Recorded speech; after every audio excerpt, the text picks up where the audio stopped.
ابھی آپ کو اسلام آباد لیے چلیں گے جہاں پر وفاقی وزیر اطلاعات فواد چودھری میڈیا سے گفتگو کر رہے ہیں کی تو یہ زیادہ دیر نہیں چل سکیں گے، اور وہی ہوا جو ہم نے کہا تھا۔ اب اس کے بعد کی جو صورتحال ہے اس میں ہم یہ کہہ رہے ہیں کہ فی الحال آپ حکومت کو چھوڑ دیں، افغانستان کے لوگوں کی فکر کریں۔ وہاں پہ اس وقت جو بحران ہے،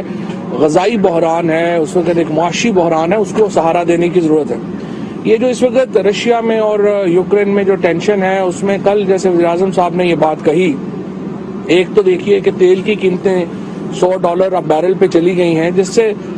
پوری دنیا متاثر ہو رہی ہے۔ خود پاکستان میں آپ نے دیکھا ہے کہ کس طرح کا یہ بحران ہے، لیکن اس کا جو دوسرا پہلو ہے وہ یہ ہے کہ 40% سے زیادہ دنیا کی جو گندم ہے وہ رشیا اور کافی جو ہے وہ ہمیں دیکھنے کی ضرورت ہے اور احتیاط سے قدم اٹھانے کی ضرورت ہے، اور ہم انشاءاللہ تعالی یہی احتیاط جو ہے وہ ملحوظ رکھیں گے۔ اور یہ آپ نے جس طرح سے وزیر اعظم صاحب نے کل کہا کہ ہمارا ایک مقصد یہی ہے کہ ہم ایک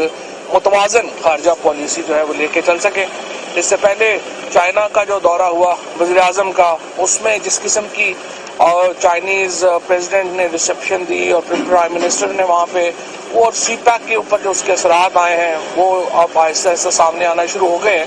اور اس پہ آپ کو اندازہ ہو رہا ہے کہ کتنا بڑا ایک قدم تھا جو وزیر اعظم نے اٹھایا۔ اس کے ساتھ ساتھ کورونا کے اوپر جو پاکستان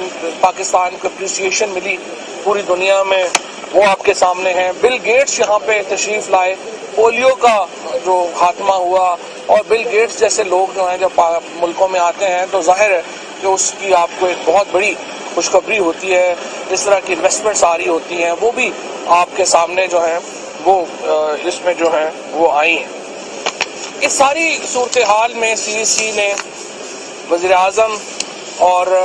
جو حکومت ہے اس کے اوپر مکمل اعتماد کا اظہار کیا، اور اس بات کے اوپر ہدیہ تبریک پیش کیا جس طریقے سے پاکستان کی خارجہ پالیسی جو ہے اس کو چلایا جا رہا ہے۔ ہم نے اس میں جو اپوزیشن کی طرف سے تحریک عدم اعتماد کی گفتگو ہے اس کے اوپر بھی غور کیا ہے۔ کم از کم ہمارے 3 MNAs نے، جن میں ایک جو ہے وہ اقلیتی ممبر ہے اور ایک خاتون ہے، انہوں نے یہ رپورٹ کیا ہے کہ ان کو پیسے آفر کیے گئے ہیں عدم اعتماد کے لیے۔ میں یہ سمجھتا ہوں کہ یہ ایک بہت ہی شرمناک رویہ ہے، اور جس طریقے سے بولیاں رات کو آپ نے دیکھا کہ پاکستان کے 2 بڑے سوداگر اکٹھے ہوئے، ایک کے خلاف منی لانڈرنگ کا کیس چل رہا ہے لاہور میں، دوسرے کے خلاف منی لانڈرنگ کے کیسز چل رہے ہیں کراچی میں۔ زرداری اور شہباز شریف، پاکستان میں اگر آپ نے کرپشن کی 2 تصویریں، اگر آپ نے کہنا ہو کہ کرپشن کو تصویروں میں دکھائیں تو آپ ان دونوں کی تصویریں لگاتے ہیں۔ ان دونوں نے رات کو جو ملاقات کی، اور اس سے اگر آپ ہمارے جو MNAs ہیں ان کے جو رپورٹ ہے یا ان کی جو سٹیٹمنٹس ہیں پرائم منسٹر صاحب کو اور پارٹی قیادت کو، اس کو آپ جوڑیں تو صاف ظاہر ہے کہ رات کی ملاقات میں طے یہ ہوا کہ آپ کتنے پیسے ڈالیں گے اور ہم کتنے پیسے ڈالیں گے۔ دونوں جو ہیں ان کو فکر کیا ہے، شہباز شریف کا کیس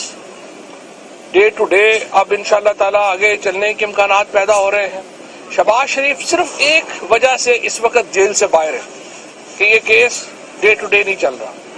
جس دن یہ کیس ڈے ٹو ڈے چلنا شروع ہوتا ہے اور منی لانڈرنگ کے کیسز آتے ہیں، آپ دیکھیں گے شہباز شریف نے تو جیل جانا ہے۔ یہی حال آصف زرداری کا ہے۔ میں عدالتوں کو بھی یہاں پہ یہ کہنا چاہتا ہوں کہ آپ دیکھیے، دونوں نے عدالتوں میں سرٹیفکیٹ دیے ہیں کہ ہم بیمار ہیں، اور دونوں رات کو مل رہے ہیں، سارا میڈیا سارا دیکھ رہا ہے، سارا سب کے سامنے دیکھ رہے ہیں، اور ڈسکشن کر رہے ہیں کہ لوگ خریدنے ہیں، آپ کتنے پیسے ڈالیں گے، ہم کتنے پیسے ڈالیں گے۔ یہ ہارس ٹریڈنگ کا بڑی مشکل سے پاکستان میں خاتمہ ہونے کی ایک امید پیدا ہوئی تھی، لیکن یہ دونوں جماعتیں مل کے اس کو دوبارہ واپس لانا چاہتی ہیں۔ یہ انشاءاللہ ہم نہیں ہونے دیں گے، ہماری بڑی گہری نظر بھی ہے، اور میں یہاں پہ اپنے MNAs کو بھی سلام پیش کرنا چاہتا ہوں، اپنے ممبران جو منتخب ہیں، کہ انہوں نے تمام معاملات کے اوپر پارٹی لیڈرشپ کو اعتماد میں رکھا، ان کو بتایا اور اس سے یہ جو اور ساتھ ساتھ بتا بھی رہے ہیں، اور انشاءاللہ تعالی یہ ابھی تک تو ان کی جرت نہیں ہوئی کہ طریقے عدم اعتماد لا سکیں. ایک ہفتہ ہو گیا ان کو یہ طے کیے کہ نو کانفیڈنس لے کے آئیں گے، اور میں نے یہ کہا تھا کہ آپ میں جرت ہے تو کل ہی لے کے آئیں، لیکن آپ نہیں لا سکے. ابھی بھی یہ نو کانفیڈنس وغیرہ نہیں لا سکیں گے، اور میرا ان کو چیلنج ہے کہ وہ اگلے 24 گھنٹوں میں لے کے آئیں، اور تو ان کو لگ پتا جائے گا کہ ان کے ساتھ ہوتی کیا ہے. ہم بہرحال اگلے انتخابات کی تیاری کر رہے ہیں. ہم ان انتخابات کو جو ہے وہ آگے بڑھانا چاہتے ہیں، ان انتخابات کو آگے لے کے جائیں گے. آج ہمارا پارلیمانی بورڈ جو پنجاب کا ہے اس کا اجلاس ہے، اور ڈسٹرکٹ میئرز کا جو پہلا مرحلہ ہے اس کے امیدواروں کی جو اپلیکیشنز ہیں وہ طلب کی جا رہی ہیں، اور ان کو آگے ہم بڑھا رہے ہیں. وہ بھی فروخ آپ کو ڈیٹیل جو ہے اس کے اوپر بھی بات جو ہے وہ کر لیں گے. ایک انتہائی اس وقت حکومت جو ہے وہ درست سمت میں جا رہی ہے. ہماری تمام تر مشکلات کے باوجود ہماری معیشت جو ہے وہ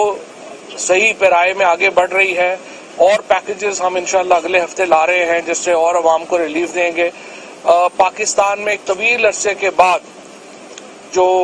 OIC ہونے جا رہی ہے، اسلامی وزراء خارجہ کی کانفرنس انشاءاللہ ہونے جا رہی ہے، اور اس کے لیے تیاریاں جو ہیں وہ عروج کے اوپر ہیں.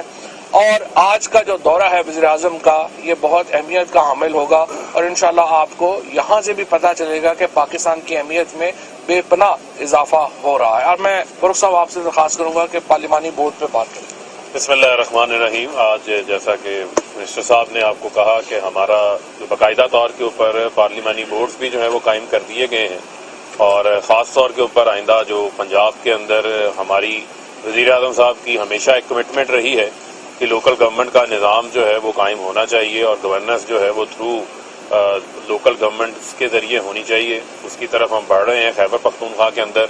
پہلا مرحلہ مکمل ہو چکا ہے، دوسرے مرحلے کی وہاں بھی جو ہے وہ تیاریاں جاری ہیں. لیکن خاص طور کے اوپر پنجاب کے حوالے سے آج پارلیمانی بورڈ کی میٹنگ ہے جس کے اندر جو ہمارے متوقع امیدواران ہو سکتے ہیں اور ان سے جس طرح درخواستوں کا بتایا گیا، درخواستیں طلب کرنے کا معاملہ ہے. اور آپ کے علم میں ہے کہ پہلے بھی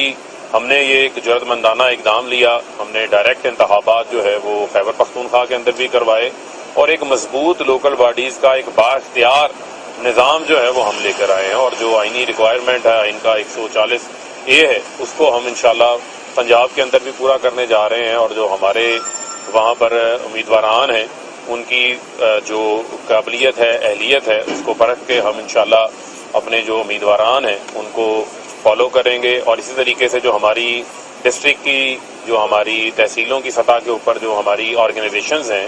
ان تنظیموں کا بھی ویو جو ہے وہ اس کے اندر شامل کیا جائے گا. ان تنظیم سازی کو بھی ہم بڑی تیزی کے ساتھ مکمل کر رہے ہیں. اسی کے ساتھ ساتھ آپ کے یہ بھی علم میں ہے کہ وزیر اعظم صاحب نے عوامی رابطہ مہم کا بھی جو ہے وہ آغاز کیا ہوا ہے، اور ہم اس عوامی رابطہ مہم کو مزید آگے بڑھانا چاہتے ہیں. اور جیسے ہی پرائم منسٹر صاحب اپنا یہ دورہ مکمل کر کے آئیں گے تو ان کا اگلا جو جلسوں کا شیڈول ہے وہ تیار ہوگا. منڈی بہاؤدین میں آپ نے دیکھا کہ آپ نے پہلے بھی ماضی کے اندر بڑے بڑے وزرائے اعظموں کے جو ہے وہ جلسے دیکھے ہوں گے، تو آپ کو نظر آتا تھا کہ پٹواری اور سرکاری ملازمین کی بنیادوں پر یہ جلسے ہوتے تھے. لیکن منڈی بہاؤدین کے اندر جس طرح اسٹیڈیم کھجا کھج بڑا ہوا تھا، باہر سڑکیں بڑھی ہوئی تھی، وہ اس بات کی نشاندہی ہے کہ آج بھی لوگ جو ہیں وہ اپنے وزیر اعظم کے ساتھ کھڑے ہیں، پرائم منسٹر کے ساتھ کھڑے ہیں، اور وہ وزیر اعظم صاحب کو جو ہے وہ عوام کے اندر دیکھنا چاہتے ہیں. اور یہ پہلی حکومت ہے جو خاص طور کے اوپر پنجاب کے اندر، پہلے آپ کو پتا ہوتا تھا کہ وسائل ایک شہر پہ خرچ ہو جاتے تھے، 360 ارب روپے کا ڈسٹرکٹ ڈیولپمنٹ پیکج جو ہے وہ ہم لے کر آئے ہیں، جس میں ہم نے تمام اضلاع کو ان کی ضروریات کو مد نظر رکھتے ہوئے وہاں یکساں ترقی کے جو ہے وہ مواقع. اس وقت وفاقی وزیر فروخ حبیب جو ہے وہ میڈیا سے گفتگو کر رہے ہیں، اور اس سے پہلے جو ہے وفاقی وزیر اطلاعات فواد چودھری بھی میڈیا سے گفتگو کر رہے تھے.